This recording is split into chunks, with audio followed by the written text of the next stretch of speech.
अकेले विंध्य क्षेत्र में 4 लाख क्विंटल से अधिक दलहन, जिसमें चना, मसूर और उड़द शामिल है, गोदामों में पड़े पड़े सड़ हो रहे हैं।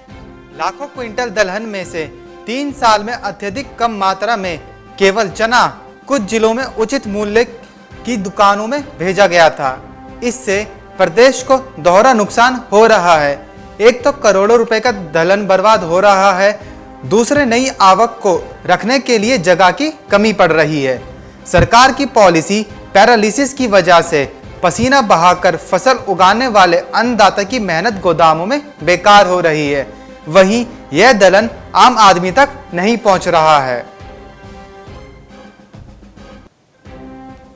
मध्य प्रदेश में मंगलवार, बुधवार, गुरुवार को 3 दिनों से रिमझिम बारिश से किसानों की धड़कन फिर तेज हो गई है। ग्रीष्मकालीन मूंग की फसल जिन किसानों के खेतों में खड़ी और कटी है, वह किसानों के माथे पर चिंता की लकीर देखने को मिली। अभी हरदा जिले में लगभग 50% मूंग की फसल खेतों में खड़ी हुई है।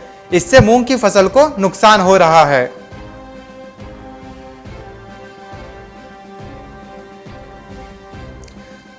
करीब 1 सप्ताह से गर्मी बढ़ी हुई थी। पारे के उछाल के साथ ही किसानों को उम्मीद जागी थी कि अब तक मूंग व मेंथा की फसल में जो कमी थी वह गर्मी बढ़ने के साथ ही पूरी हो जाएगी। लेकिन गुरुवार को हुई बारिश ने किसानों की चिंता फिर बढ़ा दी। पारा लुढ़कने से फसल उत्पादन प्रभावित होगा। धमतरी में पिछले 2 दिनों से धान के दाम में गिरावट आई थी। कृषि उपज मंडी श्याम तराई में किसानों का IR 64 धान 1400 रुपए तक बिक रहा था। ग्रामीण अंचल में कोचिया किसानों के धान को 1340 से 1350 रुपए में खरीद रहे थे। ऐसे में धान के दाम गिरने से किसानों को भारी नुकसान उठाना पड़ रहा था। धान के दाम अचानक कम होने के कारण कई किसान धान बेचने के बजाय घरों में स्टॉक कर रखना पसंद कर रहे हैं। श्योपुर जिले में मानसून पूर्व की गतिविधियों के बीच क्षेत्रीय किसानों ने खरीफ सीजन के लिए अपने खेतों की हाँक जोत का काम शुरू कर दिया है। इस बार मौसम विभाग द्वारा मानसून में बेहतर बारिश की संभावना को देखते हुए कृषि विभाग ने खरीफ फसल की बोवानी का लक्ष्य 10% बढ़ाया है।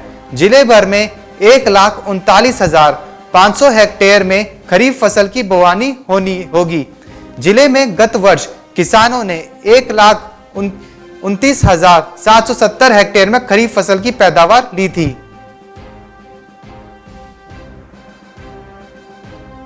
विदेशी बाजारों में मंदी के रुख के बीच दिल्ली के तेल तिलहन मंडियों में भी कारोबार का रुख काफी सुस्त रहा तथा मूंगफली बाजार सूत्रों ने कहा कि मलेशिया में पाम तेल का भारी स्टॉक जमा है और लिवाल नहीं है, जो गिरावट का प्रमुख कारण था। इसके अलावा गुजरात में मूंगफली की ताजी फसल के आने से इसके भाव नरम पड़ गए।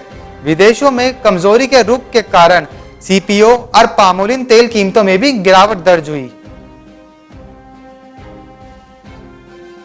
सरकार ने 3 महीनों के लिए मसूर दाल पर आयात शुल्क घटाकर 10% कर दिया है। इस कदम का उद्देश्य इस साल की घरेलू उपलब्धता को बढ़ाना है। इससे पहले इस साल इस दाल पर आयात शुल्क 30% था।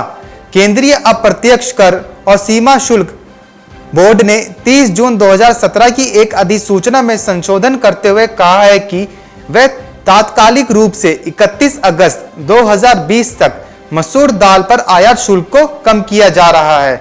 भारत दुनिया में दलहनों का सबसे बड़ा उपभोक्ता और आयातक देश है। मिर्च फसल में वायरस का प्रकोप बढ़ने से किसानों का रुझान कपास की ओर बढ़ गया है। साथ ही किसानों ने नगद फसल की ओर भी ध्यान देना शुरू कर दिया है। सफेद सोने के नाम से प्रसिद्ध कपास का उत्पादन निमाड़ में बहुतायत से होता है। इसमें पुनासा तहसील में किसान कपास की फसल लगाना मानसून आगमन से लगभग 1 से 1.5 माह पूर्व शुरू कर देते हैं। मंडियों में मेंथा ऑयल की आवक शुरू हो चुकी है। इस साल मेंथा ऑयल का उत्पादन करीब 40% बढ़ने का अनुमान है। इस साल मेंथा ऑयल का उत्पादन 56,000 से 60,000 टन की रिकॉर्ड ऊंचाई पर पहुंच सकता है। मेंथा ऑयल के व्यापारियों ने कहा है कि इस साल प्री मॉनसून बारिश से मेंथा की यील्ड बढ़ी है।